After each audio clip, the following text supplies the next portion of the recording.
तो ये हमारे पास क्राउन कंपनी की ओर से UM6 मिक्सचर, जिसके अंदर आप लोग देख सकते हो इनबिल्ट ब्लूटूथ आता है। इसका क्वालिटी आप लोग देख सकते हो। साथ में है 80i प्रो का 600 वाट का एक एम्पलीफायर, जो कि ये एल मॉनिटर से कनेक्टेड है। इसमें 600 वाट का या फिर 500-400 वाट का कोई भी मॉडल का स्पीकर है, जिसमें कि एक हाइस भी है इसके साथ।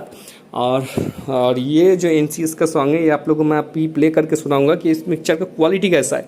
इस मिक्सचर में आप लोग देख सकते हो, मैंने इधर पे एक ये मोबाइल जैक वाला लगा है। इसमें अभी गाना प्ले नहीं हो रहा है, अभी हम लोग ब्लूटूथ से कनेक्ट किए हुए हैं। आप लोग को दिखा देता हूँ मैं।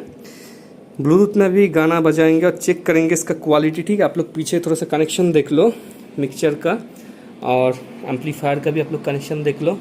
ठीक है, अभी मिक्सचर का हीट के बारे में बात करूँ तो हीट नहीं हो रहा है। बिल्ड क्वालिटी मिक्सचर का अच्छा है। नॉक क्वालिटी तो बहुत ही सही है। इसका वॉल्यूम, ये जो बटन है ना, बहुत ही स्मूथ है। अभी मैं आप लोग को इसका टेस्ट करके सुनाता हूँ। आप लोग देख सकते हो, ये गाना मैंने प्ले कर दिया। इसका देखो यहाँ पे खुला है।